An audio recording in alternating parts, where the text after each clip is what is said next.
We've done 4 movies now, and it's just so nice having a history with someone off camera, because I think that bleeds on screen, and I think, you know, it works. It lends itself, and you know, Cap and Black Widow are very different people. It's kind of like this odd pairing. She has very questionable morality, and Cap's a Boy Scout. On this film, I think we really get to show Cap advancing in his skills and stepping up the fighting a bit more. You know, I think, especially after Avengers, you see how amazing everyone on that team is and what they bring to the table. Cap needs to offer more than just a few good punches and kicks. So the Russos and I all agreed we want to make this. They had some great references from things like The Raid and even the Captain America video game. The Captain America video game, he moves very well in the game. And I would play the game and say, man, this is how Cap should be moving. And it was a really acrobatic approach to fighting.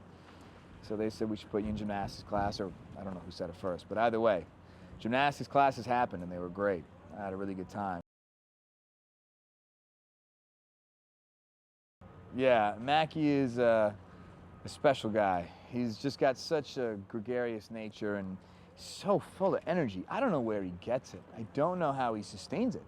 But when he's on set, everyone's smiling, and when he's not there after a few days, you say, where's Mackie? You know, he just breathes life into his environments.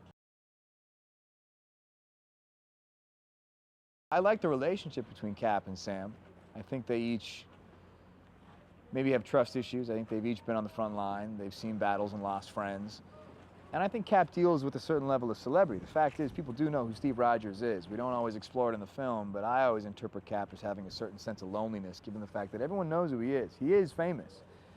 And I think as a result, it makes him, I think he's a little suspicious of people's motives when they approach him. And I think they wrote a really nice scene for Sam and myself, for Mackie and myself, where you kind of see that he's not after that. He's just, he respects Cap. He knows what he's going through, and I think Cap senses that. I met with the Russos down at Marvel and just kind of started picking their brains about who else they were thinking in different roles, and they were like, oh, you're not going to believe who we're thinking about for Pierce. I said, who? He said, Redford. He's interested. He's interested. They just couldn't believe it. Neither could I. And then it just kind of happened. It was one of those shocks, delights.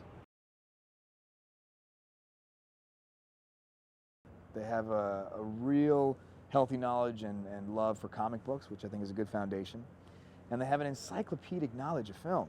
When you watch playback and they reference other films in comparison to what this shot looks like, not only is it spot on, but it's just so like, it's so obscure sometimes. You're like, man, these guys really know their movies. And that's comforting.